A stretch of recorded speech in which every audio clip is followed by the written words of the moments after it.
A woman who claims she was raped by a fraternity president at Baylor University says the criminal justice system is severely broken after a Texas judge approved a plea deal today that will keep her alleged attacker out of jail. More on this now from Omar Villafranca. 23-year-old Jacob Anderson walked out of a Texas courtroom where he could have faced years in prison if convicted of raping a Baylor University student. Instead, a judge accepted a plea deal to the lesser charge of unlawful restraint. Anderson gets 3 years probation, no jail time, will not have to register as a sex offender, and will pay a $400 fine. The victim says she was raped during a party outside of Baylor's Phi Delta Theta house in 2016. She was only 19 years old. Anderson was the fraternity president. She claims she was given alcohol and says she remembers Anderson repeatedly assaulting her. The victim, known as Donna Doe, immediately reported the attack to police. A grand jury found enough evidence to indict Anderson, but prosecutor Hillary Laborde decided not to pursue charges, later emailing the victim, "Our jurors aren't ready to blame rapists when there isn't concrete proof of more than one victim." Donna Doe says, "They betrayed me. It's like a knife in my gut." Baylor graduate student Aaron Albin launched a petition expressing outrage to the plea agreement. More than 85,000 people have signed it. And sending the message that you can do this and you can get away with it, and because of your place in society or your gender, anything, that you have the upper hand. In a statement, the DA's office said conflicting evidence and statements exist in this case, making the original allegation difficult to prove beyond a reasonable doubt. They also added that the public doesn't have all the facts. Well, we asked to talk to the district attorney's office to get some of those facts, but they didn't want to talk. Jeff?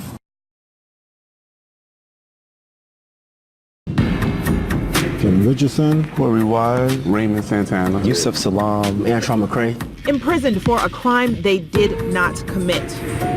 Years of their life shaved off. 1989, 5 black and Latino teenagers were wrongly accused of the brutal rape of a jogger in New York City's Central Park. The nightmare began. Trisha Meili, who worked as an investment banker, left work late on the night of April 19th, 1989.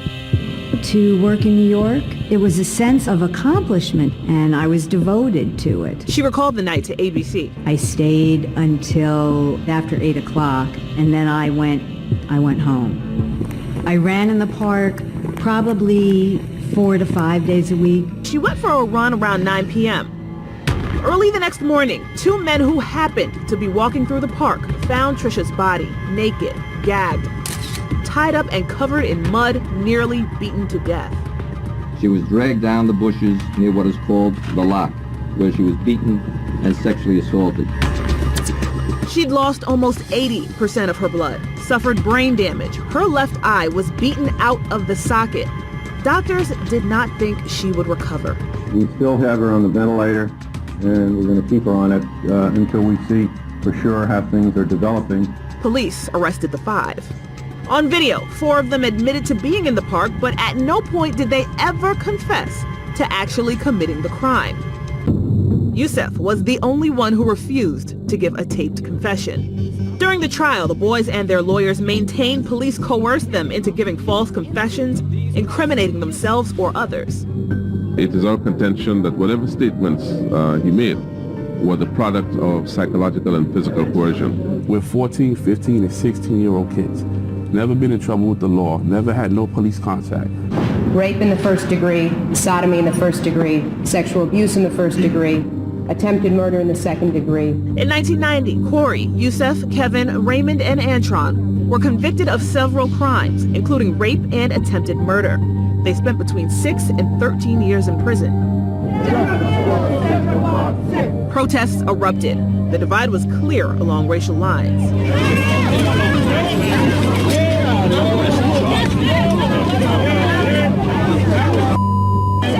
The case sent shockwaves through the city.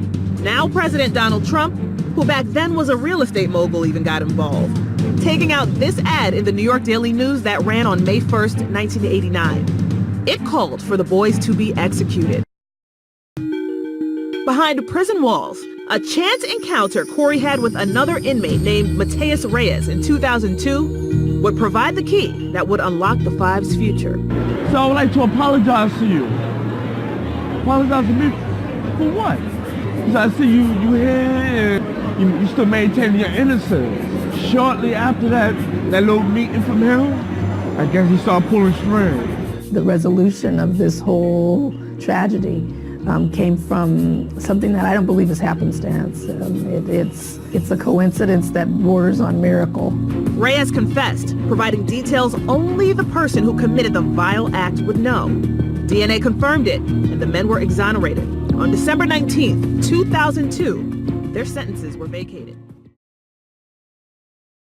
When They See Us is based on the Harlem teens falsely convicted in the 1989 rape of a jogger. Almost immediately, the series sparked outrage over a key player in the trials, Linda Fairstein. I'm sorry it's taken so long for people to realize what a monster Linda Fairstein was in that case. Fairstein oversaw the teens' confessions. All we need is for one to tie this whole thing together. She was also the lead prosecutor in their trials. Ron Kuby represented Central Park 5 member Yusef Salaam in one of his appeals. I'm glad that she is finally getting a tiny taste of the hatred that she helped heap upon these young men. Since the Netflix series debut, the hashtag Cancel Linda Fairstein started trending on social media with posts from celebrities, activists, even elected officials. Like advocate Jamani Williams is requesting for there to for the DA's office to reopen a lot of her cases. Fairstein is also a successful mystery writer. A new petition with 50,000 signatures asks bookstores to stop selling her work. And TMZ reports a local nonprofit, Safe Horizon, wants Fairstein off their board of directors immediately. We're going to make sure that she's muted. Following the Netflix series, Fairstein deleted her social media accounts, but in recent interviews, she defended her work, insisting the confessions of the Central Park 5 were valid and their convictions were just.